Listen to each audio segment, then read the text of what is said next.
भगवान सदाशिव ने ब्रह्मा जी को फटकार लगाई, मूर्ख, अरे बहन बेटी को मातृ समान देखना चाहिए और अपनी की बेटी के प्रति मन में काम विकार आ गया तुम्हारा। महाराज जैसे ही भगवान सदाशिव ने ब्रह्मा जी को फटकार लगाई, ब्रह्मा जी पसीना पसीना हो गए, पसीना पसीना हो गए। और जैसे ही ब्रह्मा जी के शरीर से पसीना निकला, उसी समय ब्रह्मा जी की स्वेद से, उस पसीने से 64,000 अग्नि स्वाद का जन्म हो गया और 86,000 बरसूद नामक पितरों का जन्म हो गया। जो हम पितरों को पूजते हैं ना, पूजते हैं कि नहीं? पितरों का जन्म, कुपुत्रो जायते कुजदपि कुमाता न भवति। ध्यान रखना, आपके घर में अगर आप भगवान की पूजन कर रहे हैं और पूजन करने के बाद अपने पितरों का पूजन नहीं कर रहे, तो समझ लेना फिर देवता नहीं सुन रहे। सर्वप्रथम हमें क्या करना है? हमारे पितरों का पूजन करना है। और जिनके घर में, जिनके हाथ से पितरों का पूजन नहीं होता, भगवान कहते हैं मैं उनका जल मदरे के समान समझता हूँ। इसलिए जीवन में देवताओं का पूजन करने के पहले पितरों का पूजन अवश्य करना चाहिए। और महाराज ब्रह्मा जी के पसीने से ही दक्ष प्रजापति का जन्म हो गया।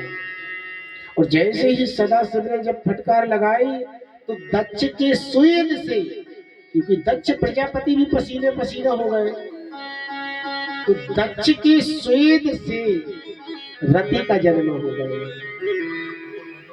जब रति का जन्म हो गया, भगवान सदाशिव तो ब्रह्मा जी को डांट फटकार के चले गए।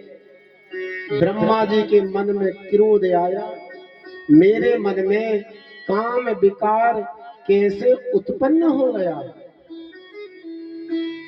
ऋषियों ने कहा, पिताजी हम बताएं, इधर आओ हम बताएं। आपने जी बालक को जन्म दिया था ना, जी कामदेव को, आपने इसको 3 गोली दी थी ना, 3 बाण, हर्षण मोचन सोचन मारण, जी 5 बाण इस कामदेव ने आपके ऊपर चला दिए थे। ब्रह्मा जी ने कहा, मूर्ख, हमारी दी हुई बंदूक हमारे ऊपर तानता है, जा श्राप देता हूं, एक दिन सदाशिव के तीसरे नेत्र से तू जलकर राख का ढेर हो जाएगा। तुरंत ब्रह्मा जी के चरणों में गिर गया, महाराज क्षमा करो, महाराज क्षमा करो। ब्रह्मा जी को दया आ गई, हमारा पुत्र है। क्योंकि पुत्र कितनी भी गलती कर जाए, माता पिता उसको क्षमा ही कर देते हैं। ब्रह्मा जी को दया आ गई, ब्रह्मा जी ने रति के साथ में कामदेव का विवाह किया। रति के साथ में जब कामदेव का विवाह किया, बड़े धूमधाम से रति का विवाह हुआ। विवाह होते हैं ना, अब तो बाह बाह हो रही है, विवाह थोड़ी हो रहे हैं। जिसकी बाह बाह हो गई वो ही होगा विवाह।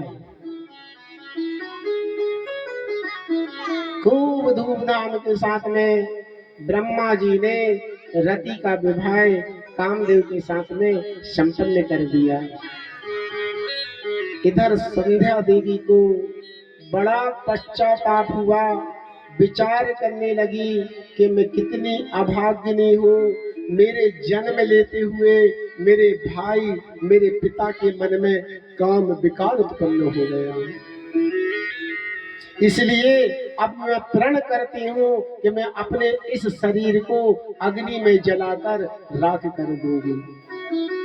उसी समय संध्या देवी चंद्रभागा पर्वत पर जाकर संध्या देवी ने कठोर तपस्या करी, इतनी कठोर तपस्या करी कि वहां पर वशिष्ठ जी आ गए। और जब वशिष्ठ जी आए ना, तो वशिष्ठ जी ने संध्या देवी को मंत्र दिया, आप इस मंत्र का जाप करना, आपके सामने सदाशिव जरूर प्रकट होंगे। संध्या देवी ने लगातार उस मंत्र का जाप किया। और वशिष्ठ जी ने संध्या देवी को कौन सा मंत्र दिया? ओम नमः शंकराय ओम। ध्यान से सुन लेना, सरल मंत्र है और ये मंत्र आप लोगों को भी रोज बोलना चाहिए। जब भी भगवान सदाशिव के ऊपर जल चढ़ाओ तो क्या बोलो? ओम शंकराय नमः ओम। कितना सरल मंत्र है कि नहीं? ओम शंकराय नमः ओम। ओम नमः शंकराय ओम। इस मंत्र का संध्या देवी ने एक चतुर्युगी तक जाप किया।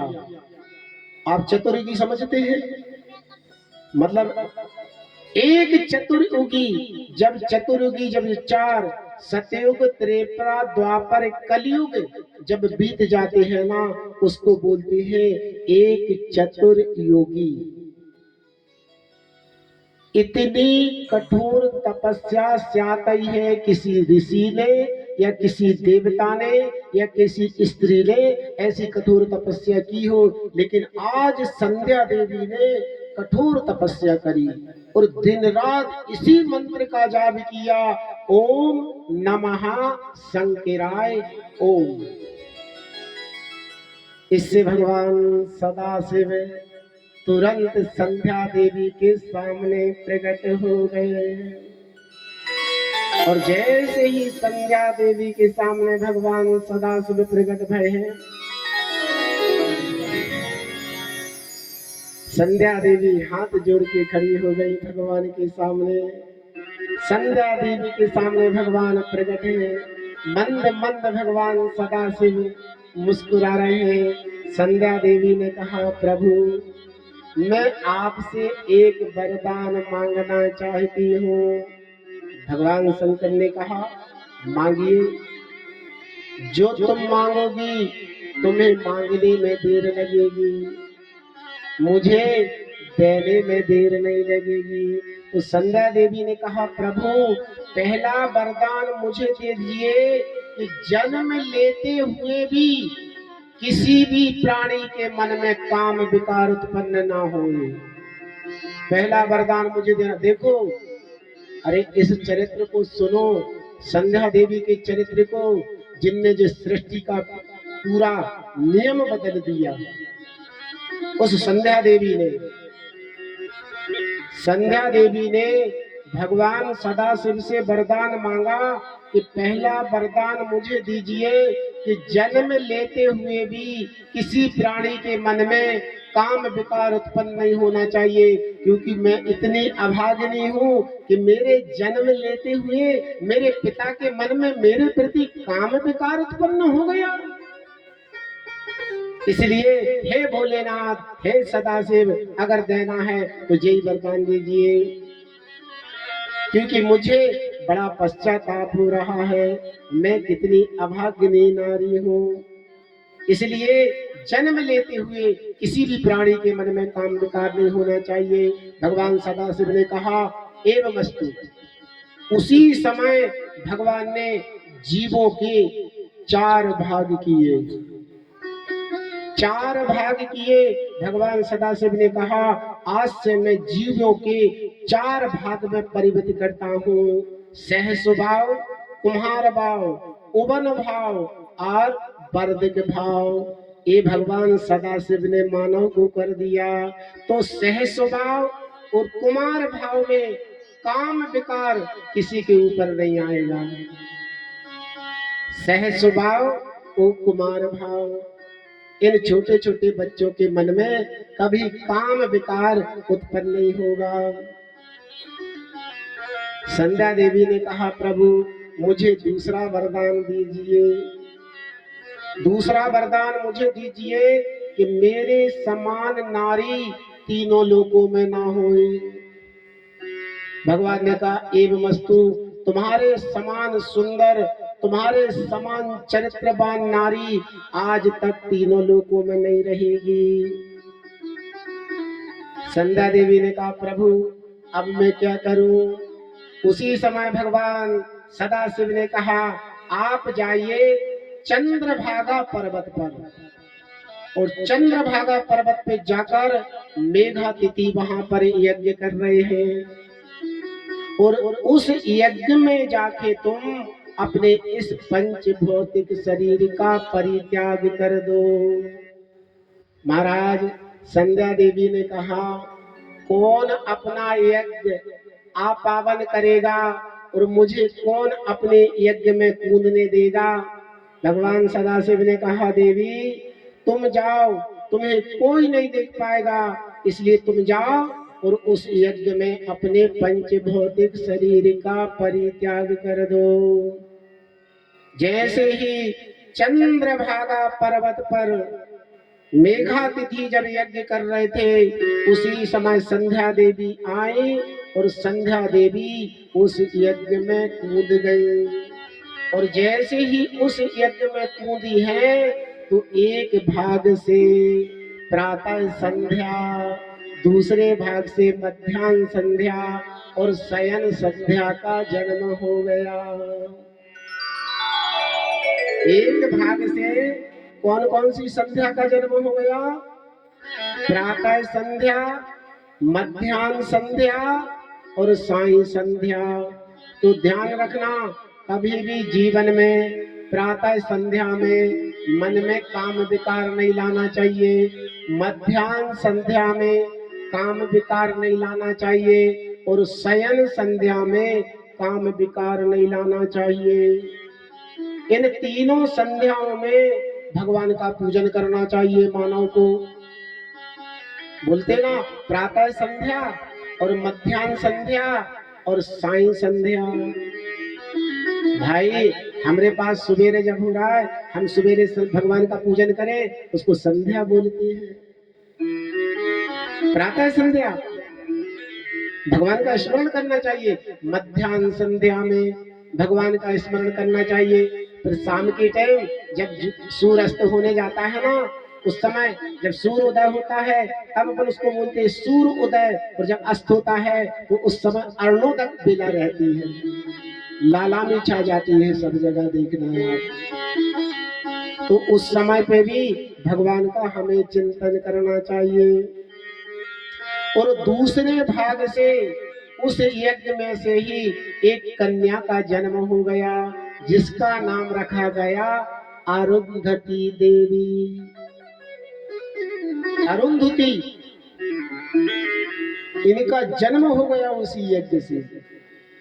महाराज, संध्या देवी ने सृष्टि के सारे नियम बदल दिए, और जो संध्या देवी की कथा सुनता है उसके सारे पाप भस्मीभूत हो जाते हैं। जो संध्या समय में भगवान का पूजन करता है उनके सारे पाप नष्ट हो जाते हैं। जो संध्या समय में कीर्तन करता है, भगवान का भजन करता है, तो भगवान जल्दी सुनते हैं। भगवान की पूजन करने का भी नियम है, ऐसा नहीं जब नहाया उठाया लोटा उबेल दिया भगवान के ऊपर जल, ये पूजन नहीं है। आप बनाओ प्रातः संध्या, मध्याह्न संध्या और सायं संध्या। नहीं, हमारा तो जब समय मिल गया, जब उठाया लोटा, उठाई थाली, रखे फूल बेलपत्री दूबा और चले गए भगवान के पास पूजन करने। नहीं, नियम बनाओ भगवान के पास में। जिस संध्या देवी ने पूरी प्रकृति बदल दी महाराज यहाँ पे, और जो संध्या देवी के चरित्र को सुन लेता है ना, उसकी सारी मनोकामना पूर्ण होती है। एवं संध्या चरित्रम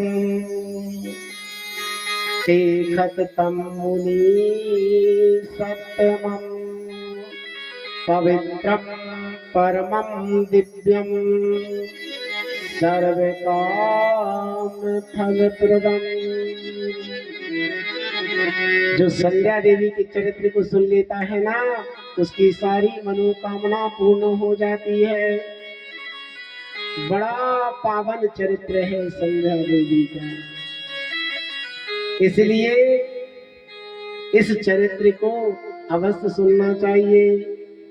अच्छा एक बात बताओ, इस चरित्र से हमको क्या ज्ञान मिला? हमको जो जीवन मिला है ना, तो जो जीवन मिला है तो हमें प्रातः संध्या करना चाहिए, मध्याह्न संध्या करना चाहिए और सायं संध्या करना चाहिए। मानव की पहचान होती है, मनुष्य का कर्तव्य होता है।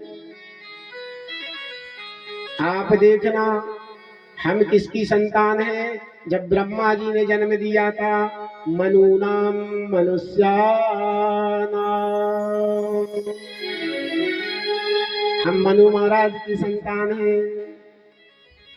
कोई आप लोगों से पूछ ले, भैया आपके ओरिजिनल पापा जी का नाम बताओ, तो आप लोगों को जी नहीं बताना पड़ेगा कि हमारा बाप का नाम राम दयाल है या दीन दयाल है। डायरेक्ट बोलना पड़े हमारो ओरिजिनल बाप मनु महाराज है।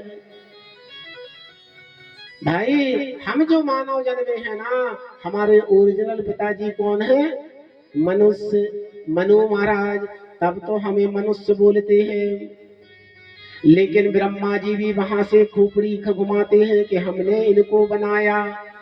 इनको बनाने के बाद में इनके पास मानव के कर्तव्य नहीं है। महाराज कौन से कर्तव्य नहीं? बोले हमने इनको मानव बना के भेजा है, जे जाके भगवान का भजन करे, चिंतन करे, कीर्तन करे, लेकिन इनके पास टाइम ही नहीं है। ये तो बस दूसरों की निंदा, चुगली, बुराई यही दिन भर कर रहे हैं। क्या खा रहे हैं, क्या पी रहे हैं, इनने सारे नियम बदल दिए हैं। आप देखना, जंगल के जो जानवर हैं, ब्रह्मा जी ने इनको भी बनाए हैं, लेकिन इनके पास नियम है, लेकिन मानव के पास नियम नहीं है। वे जंगल के जानवर नियम बना के बैठे हैं कि गौ माता आप घास खाना। गौ माता ने कहा शेर महाराज आप मांस खाना। गौ से कह दिया कि तुम घास खाना, शेर से कह दिया तुम मांस खाना। आप ताजा ताजा मांस ले जा दो, गौ माता के सामने रख दो, गौ माता नहीं खाएगी। आप ताजी ताजी हरी हरी घास काटो, शेर के सामने रख लो, शेर नहीं खाएगा, मुंह हिला देगा। और बाहरी इंसान समय मिल जाए तो मुर्गा खा जाए, मुर्गा खा जाए, बकरी खा जाए, भूसा खा जाए, ज्यादा समझा तुम्हारी खोपड़ी खा जाए। हैं? कितना समझाओगे इनको?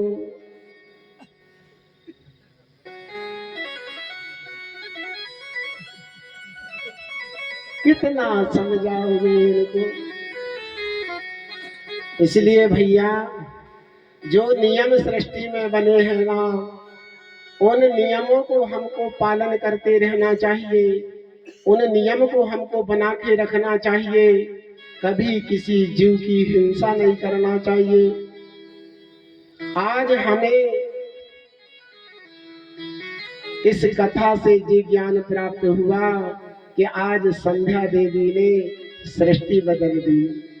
और ध्यान रखना, जब जीवन खत्म होता है ना, तब हमें फिर जीने का ढंग आता है।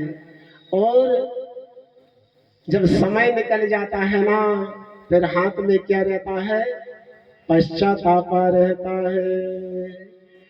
जीवन खत्म हुआ तो जीने का ढंग आया।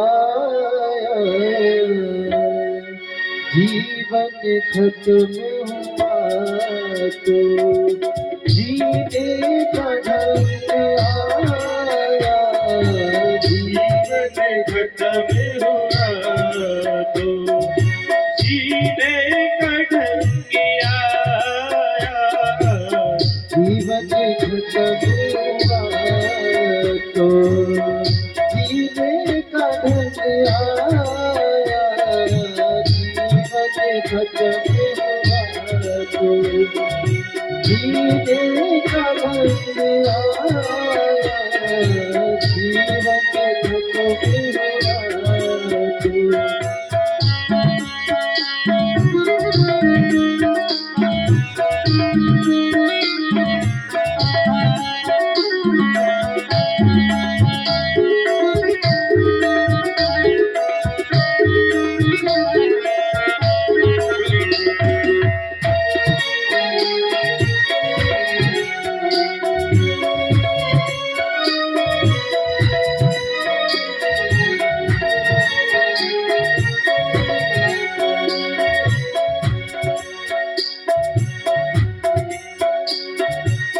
गाड़ी निकल गई तो घर से चला मुसाफिर, गाड़ी निकल गई तो घर से चला मुसाफिर, गाड़ी निकल गई तो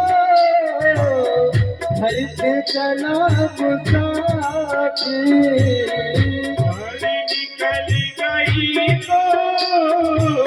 घर से चला मुसाफिर, मायूस हाथ मलता,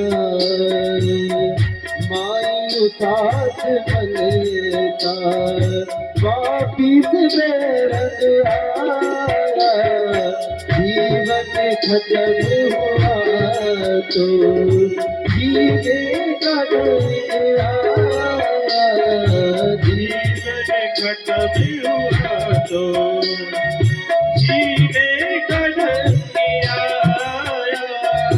जीवन खत्म हुआ तो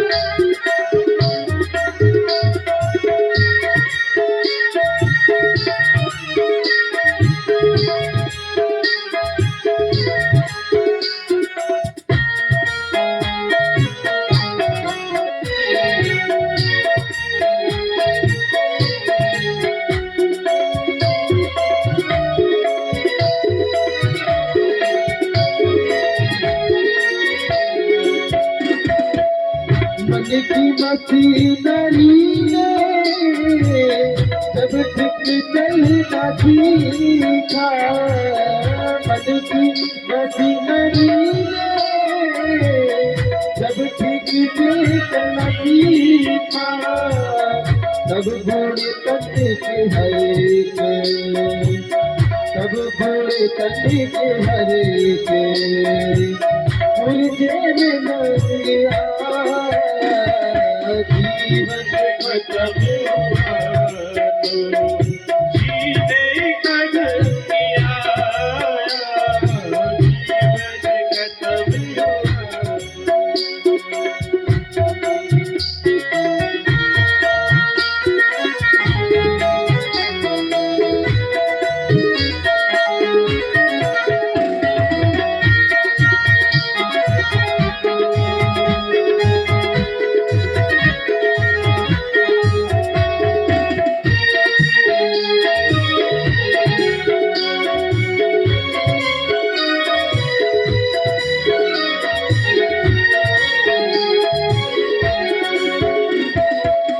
फुर्सत के वक्त देना, सुमिरन का वक्त निकला, फुर्सत के वक्त देना, सुमिरन का वक्त निकला, उस वक्त मांगा, उस वक्त मांगा, जब वक्त चल गया, जीवन खत्म हुआ तो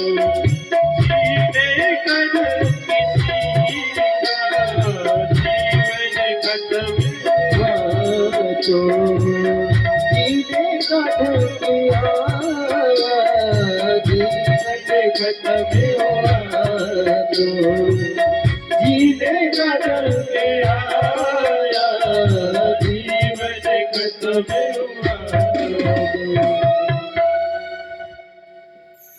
जब उम्र बीत जाती है ना, तब हम लोग जीने की ख्वाहिशें करने लगते हैं ना। आप देखना, मरना कोई नहीं चाहता। चाहता है कोई? कोई नहीं चाहता मरना। महाराज,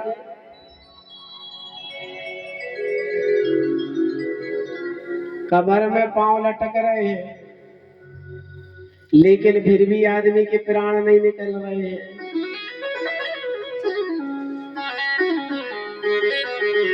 हाँ, इतना जरूर है, जब किसी का समय आ जाता है और जब वो अपने घर से चल जाता है, तो फिर छाती पीट पीट के कहते, ये भगवान, इसके दिन थोड़ी थे मरने के, दिन तो हमारे थे मरने के।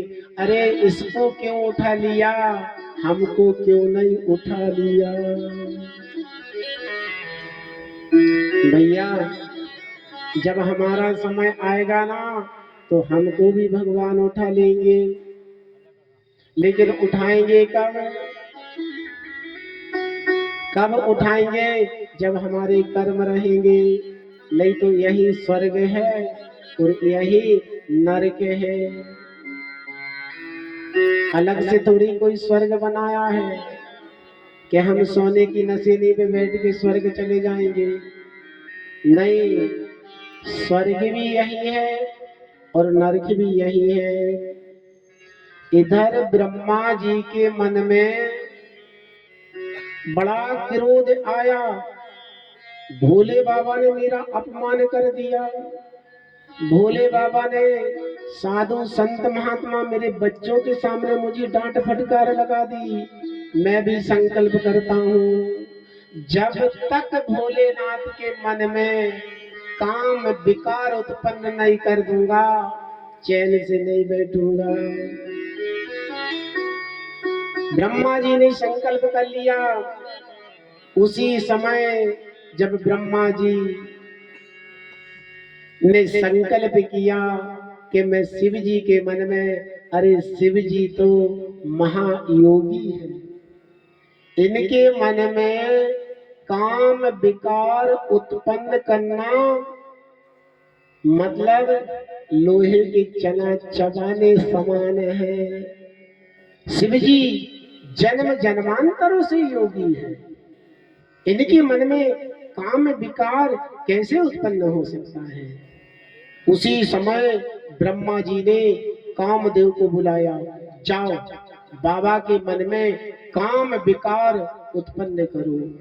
जैसे ही महाराज कामदेव गया है शिव जी के पास में बसंतों को लेकर, और बसंतों को लेकर गया है, लेकिन भगवान सदाशिव के मन में काम विकार उत्पन्न नहीं हुआ।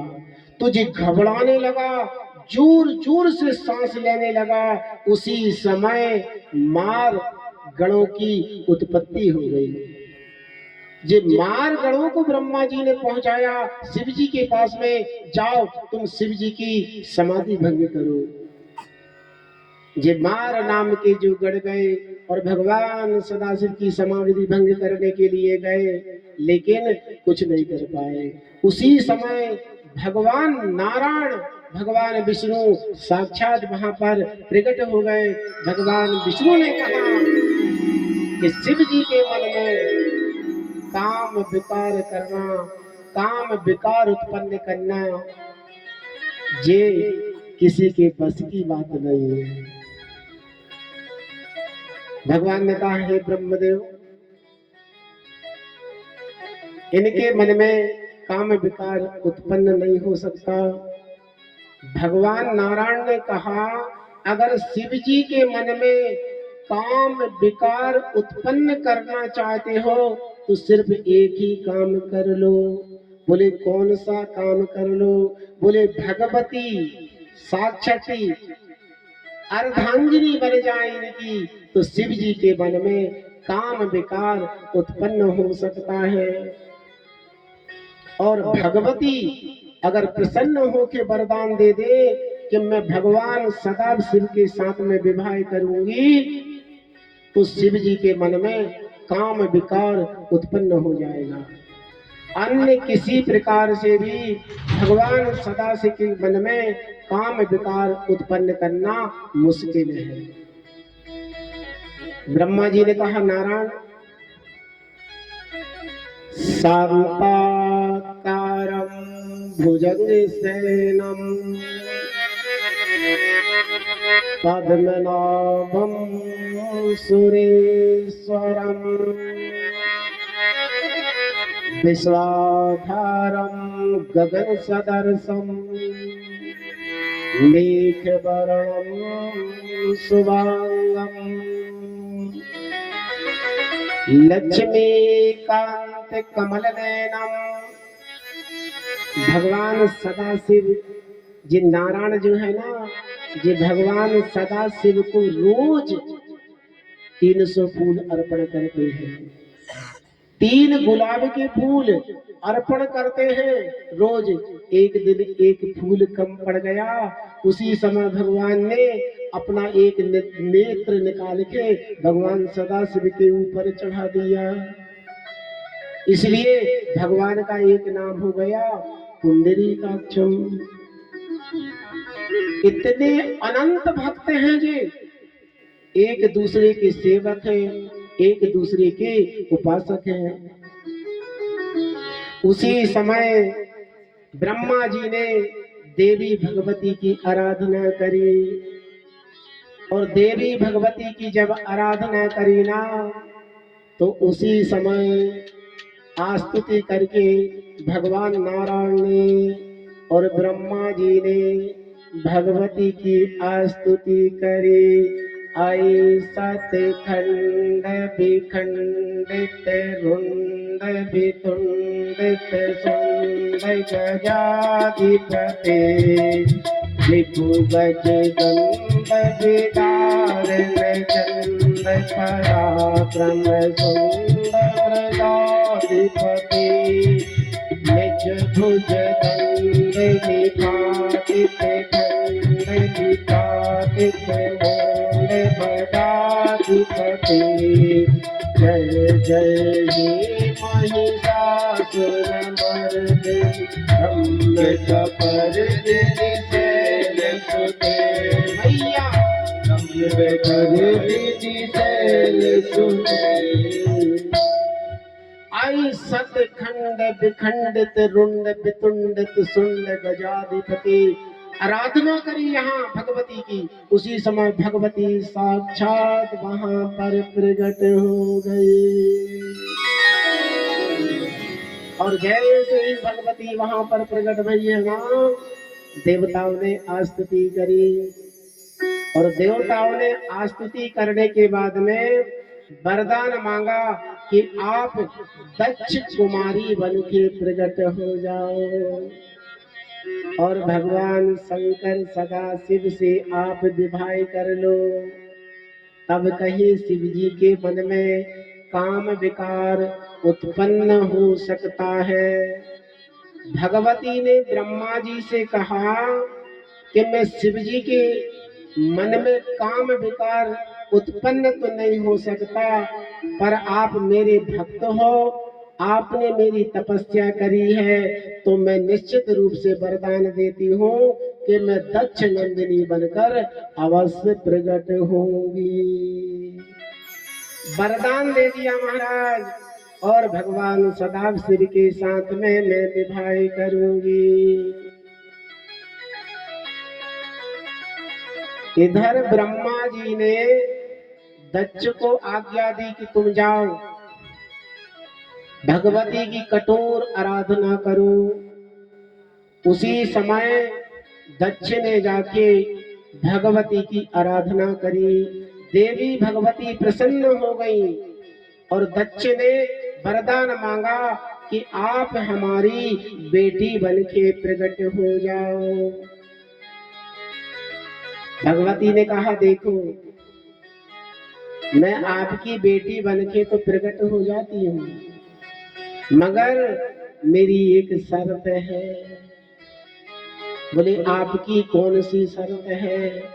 बोले जब तक आप हमारा सम्मान करोगे हम आपकी बेटी बनकर रहेंगे, और जिस दिन तुमने हमारा अनादर कर दिया उसी दिन हम इस पंचभौतिक शरीर का परित्याग कर देंगे। आपके बेटी बनके की तैयार है। और ऐसा कहकर भगवती वहां से अंतर ध्यान हो गई। धीरे धीरे समय आया महाराज, और जैसे ही समझ आया दक्ष का विवाह अस्कनी नाम की कन्या से हुआ।